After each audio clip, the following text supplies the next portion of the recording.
الله الرحمن الرحيم. الحمد لله الذي خلق الموت والحياة ليبلوكم أيكم أحسن عملا، والذي خلق الجنة لعباده الأتقياء، وخلق النار للعصاة الهلكة.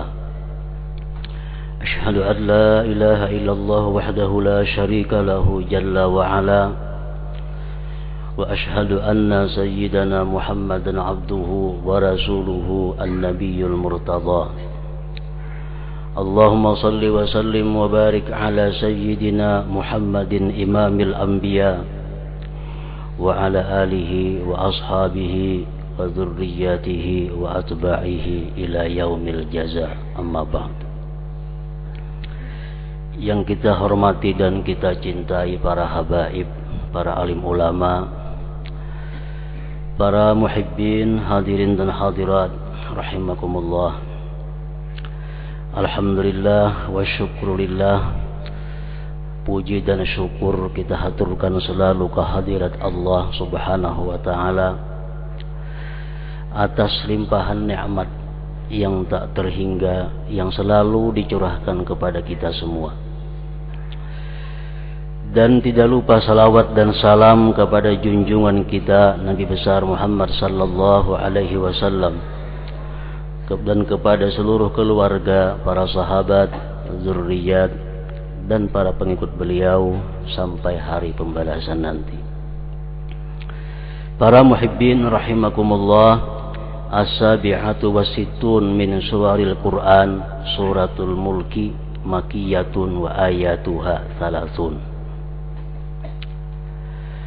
Yang ke-67 daripada surah-surah di dalam Al-Quran, yaitu surat Al-Muluk, atau seringkali kita sebut dengan surat Tabarak. Surah Al-Muluk ini diturunkan di Mekah dan ayat-ayatnya berjumlah 30 ayat.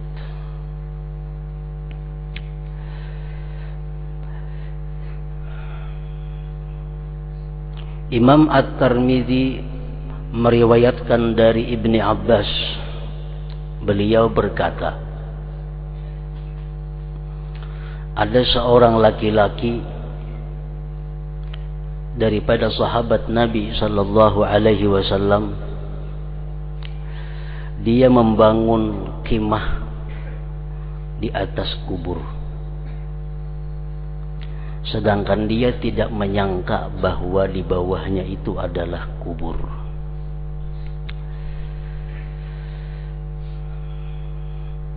Ternyata di bawahnya itu ada kubur seseorang, dan dia mendengar orang yang di dalam kubur itu membaca surah Al-Muluk sampai khatam surat Al-Muluk itu. Maka laki-laki tadi datang kepada Rasulullah sallallahu alaihi wasallam. Dia berkata, "Wahai Rasulullah, ulun membangun kemah, mendirikan kemah di atas pekuburan, dan ulun tidak menyangka bahwa di situ adalah kubur seseorang. Ternyata di dalam kubur itu ada orang yang membaca surat Al-Muluk, surat Tabarak." Rasulullah sallallahu alaihi wasallam bersabda, "Hiyal mani'ah, hiyal munjiyah, tunjihi min azabil qabr." Ujar Nabi, surat Tabarak atau Al-Muluk itu adalah surah yang mencegah, surah yang menyelamatkan seseorang daripada siksaan kubur. Salah satu di antara hadis yang diriwayatkan oleh Imam At-Tirmidzi tentang fadilat keutamaan surat Tabarak ini. Dan Rasulullah sallallahu alaihi wasallam bersabda, "Lawadittu anna tabarakalladzi biyadihil mulku fi qalbi kulli insanin min ummati." Akhrajahul Hakim. Ujar Nabi, sungguh aku kepingin, sungguh aku mau bahwa surat Tabarak itu berada di dalam hati tiap-tiap manusia daripada umatku. Salah satu di antara pengertian hadis itu adalah bahwa Rasulullah Sallallahu Alaihi Wasallam sangat kepingin andai kata umat sidin itu seluruhnya hafal surat Al-Mulk tadi. Nabi suka, Nabi cinta andai kata kita ini hafal surat Tabarak. Nah, surat Tabarak tadi 30 ayat. Kalau kita bujur-bujur ada niat hendak menghafal, sehari seayat, sebulan hafal. Namun terlalu berat, sehari seayat, 2 hari seayat, 2 bulan tuntung. Ada tahan 2 hari seayat, 3 hari seayat, 3 bulan tuntung. Asal ada kemauan. Nah, jadi apabila kita berniat dengan benar, dengan sungguh untuk menghafal surat Tabarak ini, dengan niat tujuan untuk melaksanakan apa yang dicintai oleh Rasulullah Sallallahu Alaihi Wasallam, kita hafal, hari-hari kita hafal, seayat, sampai mati gitu ya, tuh kada mau hafal, karena menghafal sudah umur 70. Kada mau hafal sampai mati, maka kita dicatat oleh Allah sebagai orang yang hafal surat Tabarak tadi. Kenapa? Karena dia punya niat yang ada dalam hatinya, dan niat itu pun sudah dilaksanakannya, namun belum sampai ke tujuannya. Jadi kada salah nang Tuhan yang belum hafal mulai ini dengan niat untuk menyenangkan Rasulullah Sallallahu Alaihi Wasallam.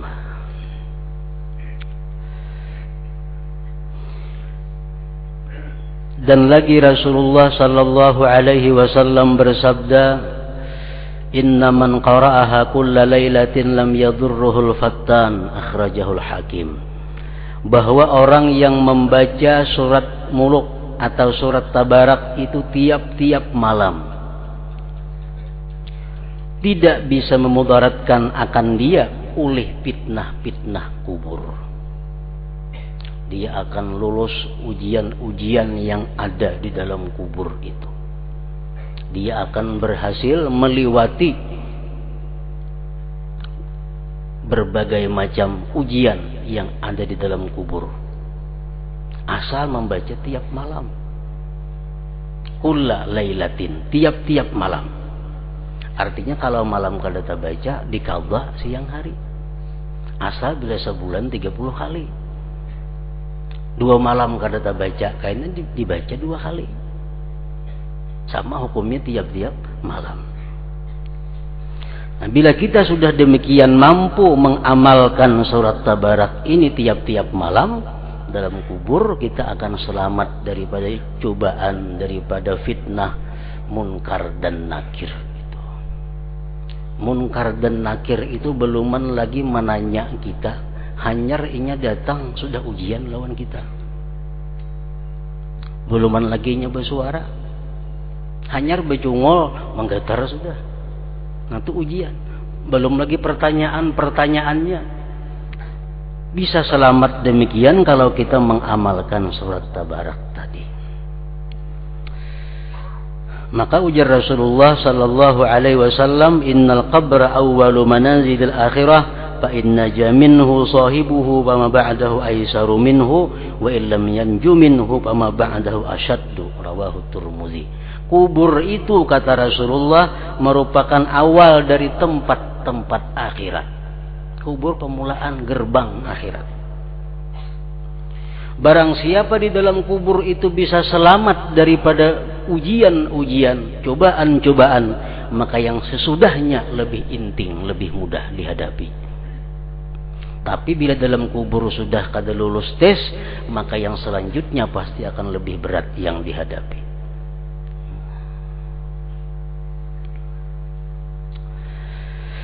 Rasulullah sallallahu alaihi wasallam bersabda lagi, inna suratan min kitabillah ma hiya illa 30 ayah syafa'at li rajulin hatta akhrajathu minan nar yaumal qiyamah wa adkhalathul jannah wa hiya suratu tabarak, akhrajahu Tirmidzi wa hasanah.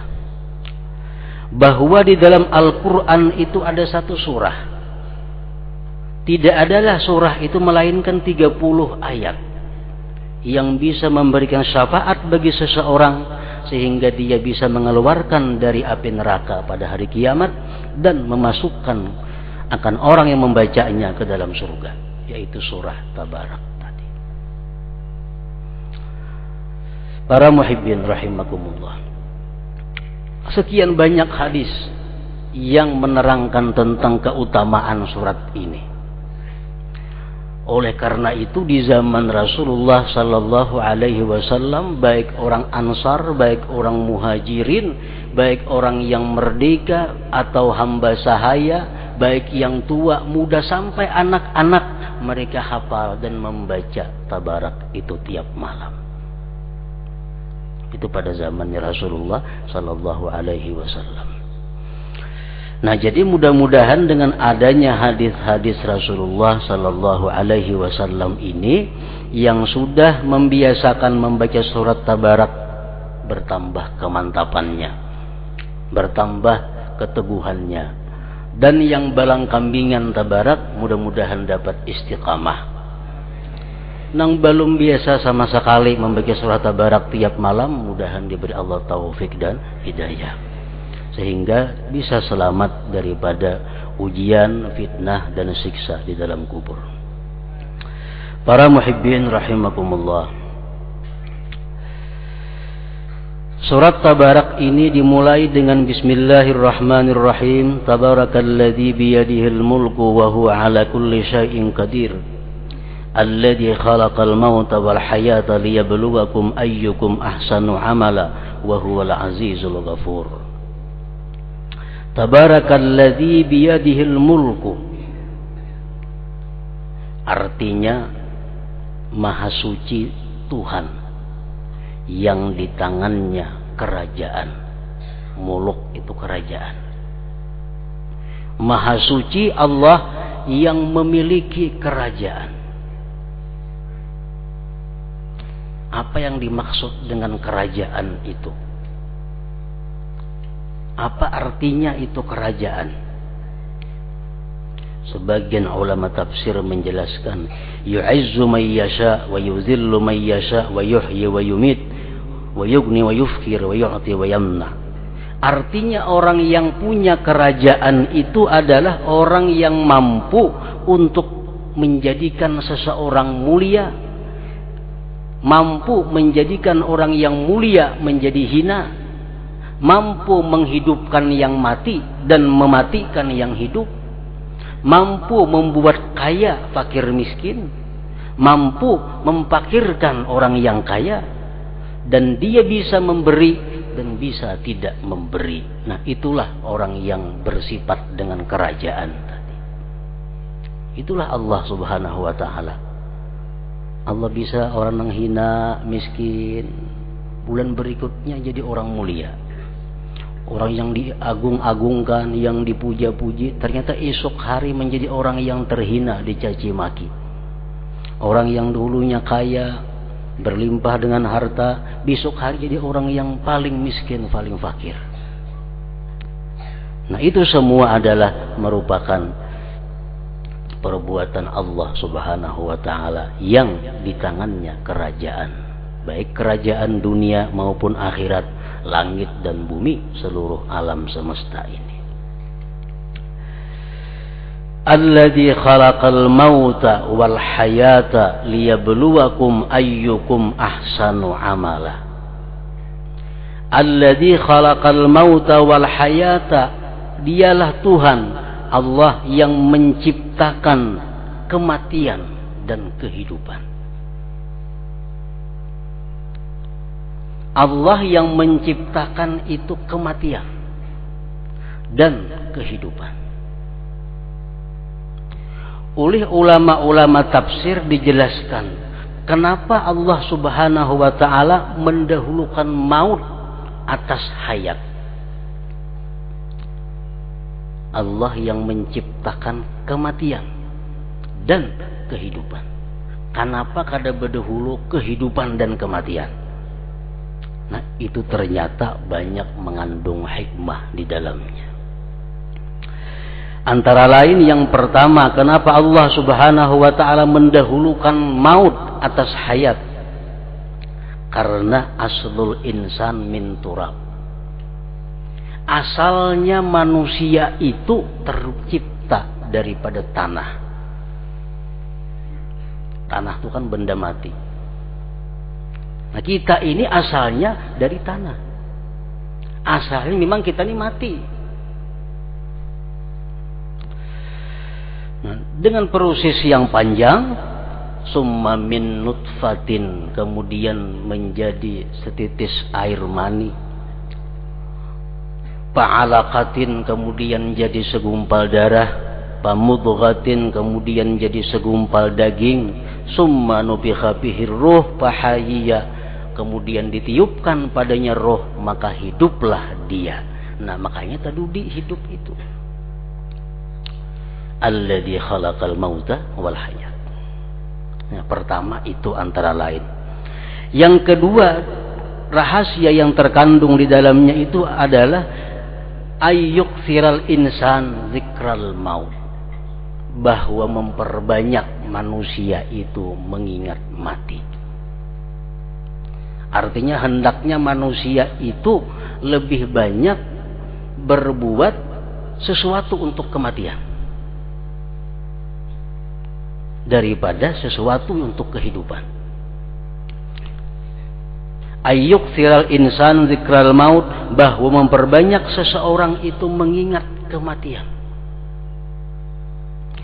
Lianna aqwan nas da'iyan ilal amal man nasaba mautahu baina ainai, karena paling kuat manusia yang membawa dia kepada beramal adalah orang yang menjadikan kematian itu di hadapan matanya.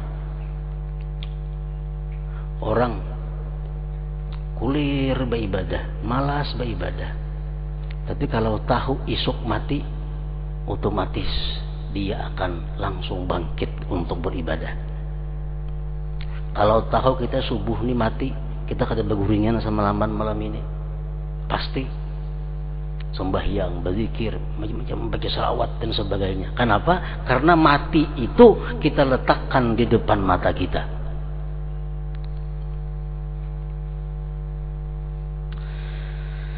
Para muhibbin rahimakumullah, Rasulullah sallallahu alaihi wasallam bersabda, "Aktsiru min dzikril maut fa innahu yumahhisu dzunub wa yuzahidu fid dunya." Rawahu Ibnu Abi Dunya. Ujar Nabi kita, sering-seringlah mengingat mati itu.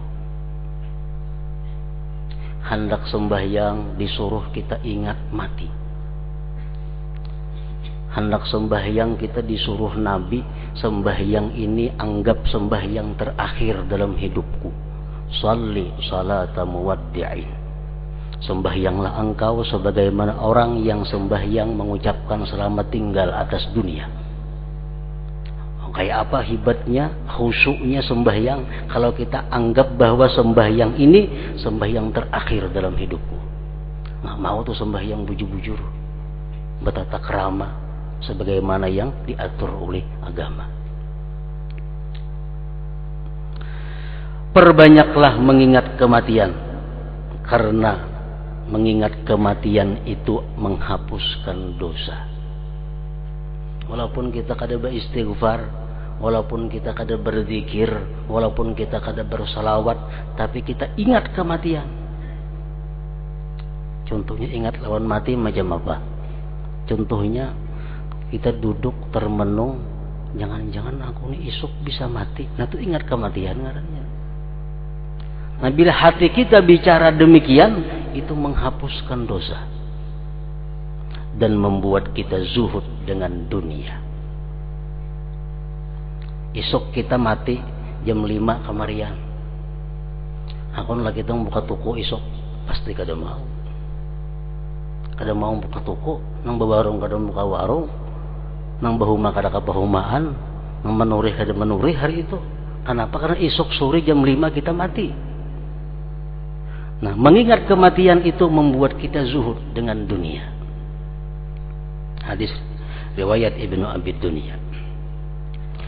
Seorang laki-laki dari Ansar bertanya kepada Rasulullah sallallahu alaihi wasallam, "Man aqyasun nas wa akramun nas ya Rasulullah?" Wahai Rasulullah, siapakah manusia yang paling pintar dan paling mulia? Rasulullah menjawab, "Aktsaruhum dzikran lil maut wa asyadduhum isti'dadan lahu, ulaika humul aqyas, zahabu bi syarafid dunya wa karamatil akhirah." Rawahu Ibnu Majah.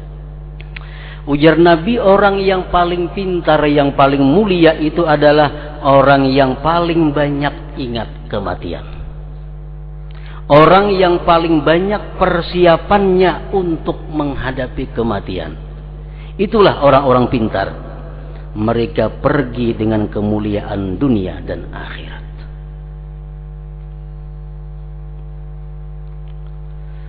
Nah, itu antara lain kenapa Allah Subhanahu wa taala dalam ayat tadi, "Alladzi khalaqal mauta wal hayata liyabluwakum ayyukum ahsanu amala." Nah, para muhibbin rahimakumullah, apabila kita merasa bahwa kita akan mati tanggal 30 Februari, kita akan mati tanggal 30 Maret, kita akan mati bulan akan datang, tahun akan datang, maka kita disebut sahibu tulil amal. Kita disebut orang yang punya angan-angan panjang. Kita ini beranggapan bahwa esok udah harapan mati, berarti kita punya angan-angan panjang. Lalawanan daripada ingat kematian. Rasulullah SAW bersabda, "Yahramu ibnu Adam wa tashubbu ma'ahu husnatani, al-hirsu 'alal mal wal hirsu 'alal umur." Ujar Nabi kita, manusia itu tua. Makin hari makin tua. Namun ada dua yang tidak pernah tua. Dua macam ini kada betuhaan, mau baanu mau. Pertama adalah cinta harta dan kepingin panjang umur. Nah, itu kada berubah, tetap ada.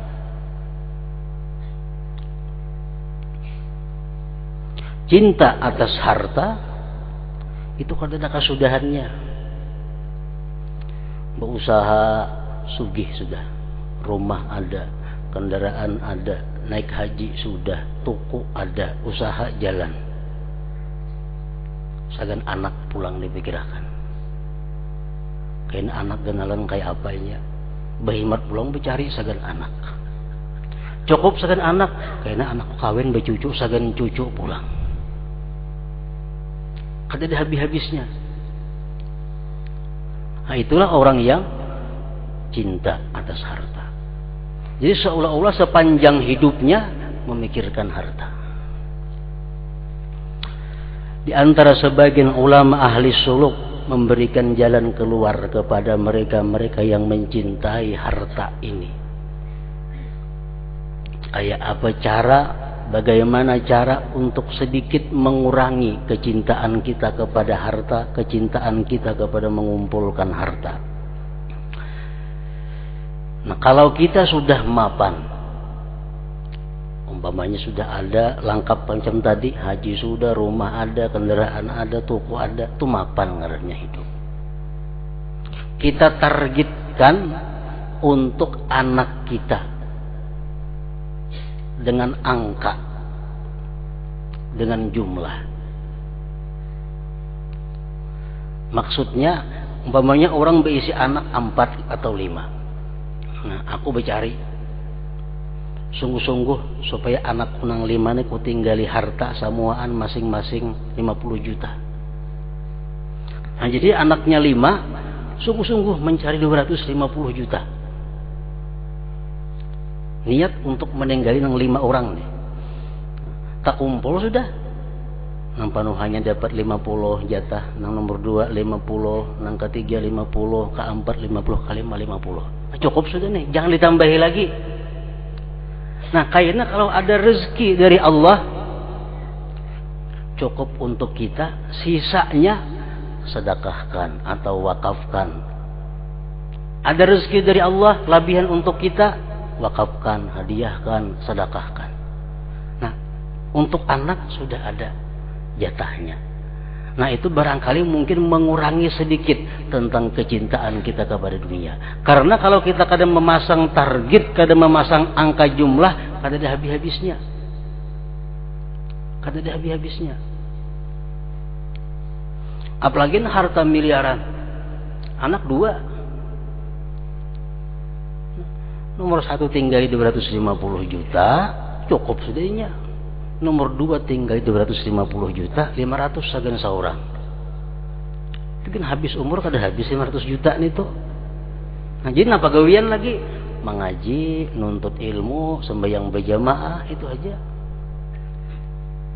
Nah, kalau kada macam itu, dunia kada akan habis-habisnya. Kecintaan harta kada akan pernah tua di dalam diri manusia. Para muhibbin rahimakumullah, surat Tabarak ini sebagaimana surah Al-Quran yang lainnya juga memberikan petunjuk kepada kita. Banyak arahan-arahan Allah kepada manusia. Antara lain ayat 12 dalam surah ini yang berbunyi, innal ladzina yakhshawna rabbahum bil ghaibi lahum maghfiratu wa ajrun kabir. Sesungguhnya orang-orang yang takut dengan Tuhan mereka, dengan gaibnya dia, bagi mereka itu ampunan dan pahala yang besar. Orang yang takut dengan Allah, padahal orang lain saya ikung kadadanya di situ, tapi nya takut. Kadang-kadang orang mau menghindari maksiat di tengah orang banyak. Di tengah orang banyaknya kadawani supan berbuat maksiat, tapi orang kadada mau. Nah, ini kada bil ghaib. Dia takut kepada Allah dalam keadaan tidak diketahui oleh seorang jua pun. Tetap dia takut kepada Allah. Nah, orang ini mendapat ampunan dan pahala yang besar dari Allah Subhanahu wa ta'ala. Para ulama mengatakan bahwa seorang mukmin yang ahli ibadah, seorang mukmin yang taat kepada Allah, itu diperlukan takut kepada 4 perkara. Sudah beriman, beribadah, beramal, penuntut ilmu, tetap dituntut untuk takut kepada Allah dalam 4 perkara. Apalagi nang kada beriman, apalagi nang kada beramal saleh, makin banyak tuntutannya takut kepada Allah. Ini orang yang sudah ahli taat tetap dituntut takut kepada Allah, terutama dalam hal yang 4 ini. Yang pertama, orang yang beriman, yang ahli ibadah, ahli taat kepada Allah, dia mesti takut bahwa la yaqbalullah ta'atahu, Allah tidak menerima taatnya. Mesti takut. Walaupun sudah ahli ibadah, walaupun sudah ahli takwa, tapi hendaknya dia mesti takut kalau amal ibadahnya ditolak oleh Allah Subhanahu wa ta'ala.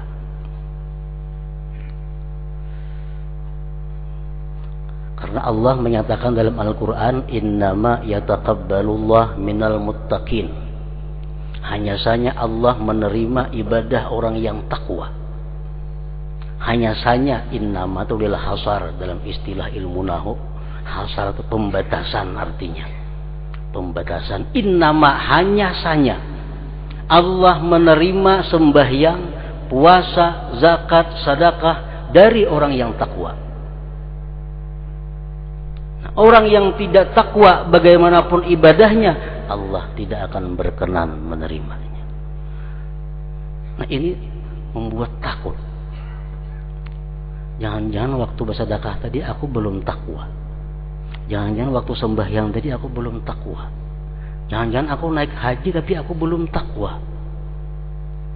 Nah, artinya jangan hendak melakukan satu ibadah sebelum didahului dengan takwa kepada Allah Subhanahu wa taala. Yang kedua yang dia takutkan adalah la yuwaffiqullah bi tsani waqtih. Yang dia khawatirkan adalah bahwa Allah tidak memberi taufik kepada dia di waktu berikutnya. Hari ini aku kawa sembahyang sunat. Hari ini aku kawa puasa sunat. Hari ini aku bisa bersedekah. Tapi aku takut jangan-jangan isuk bisa kada kawa. Jangan-jangan isuk bisa kada kawa sembahyang tahajud. Isuk kada kawa memberi orang sedekah. Karena Allah berfirman, wa ma taufiqi illa billah. Taufik itu hanya mutlak dari Allah. Membaca sudah, belajar sudah, tetap kita kada kawa mengamalkan. Kenapa? Tidak ada taufik Allah. Nah, itu yang ditakutkan. Nah, hari ini aku mampu berbuat taat, tapi aku takut jangan-jangan besok aku kada bisa. Nah, tandanya orang yang takut ini antara lain adalah dia selalu memohon kepada Allah, minta kepada Allah, Allahumma waffiqni, ya Allah berikan taufik kepadaku. Atau Rabbi waffiqni, ya Rabbi berikan taufik kepadaku. Yang ketiga yang ditakutkan oleh orang-orang yang ahli ibadah adalah la yakhtimullahu lahu bil husna. Allah tidak mengakhiri umurnya dengan husnul khatimah. Allah tidak mengakhiri hidupnya dengan husnul khatimah. Itu yang ditakutkan.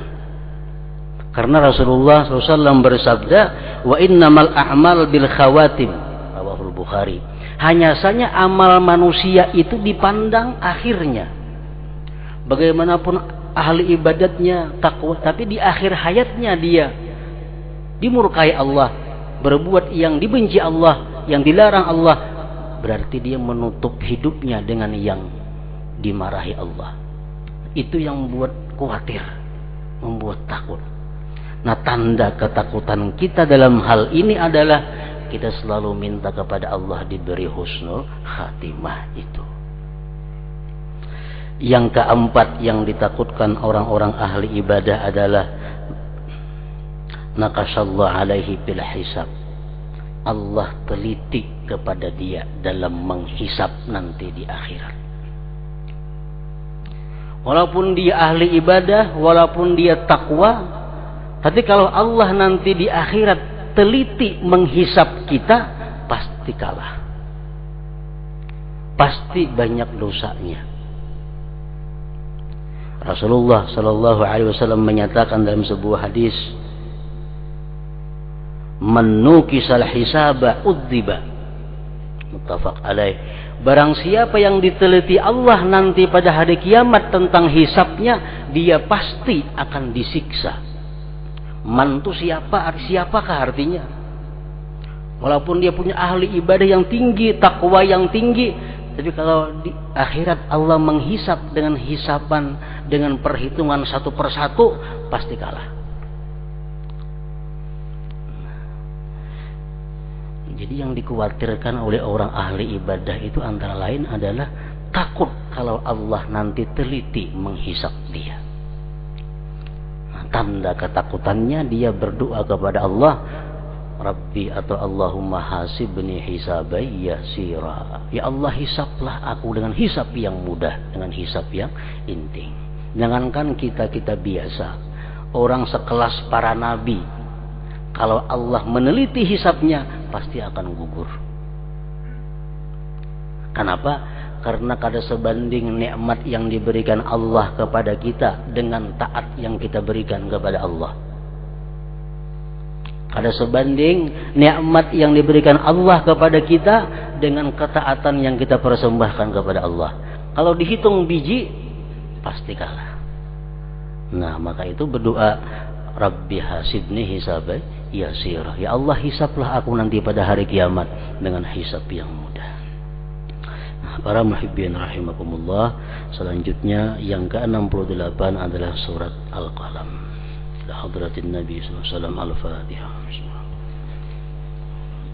Ya kana na'budu wa iyyaka nasta'in.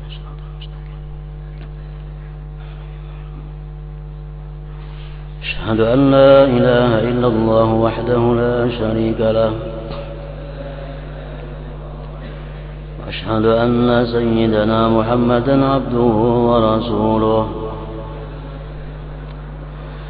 لا إله إلا الله نستغفر الله لا إله إلا الله نستغفر الله لا إله إلا الله نستغفر الله لا إله إلا الله ونتوب إلى الله لا إله إلا الله محمد رسول الله صلى الله عليه وسلم ويا أيها الراجو منه شفاعة صلوا عليه وسلموا تسليما اللهم صل وسلم وبارك عليه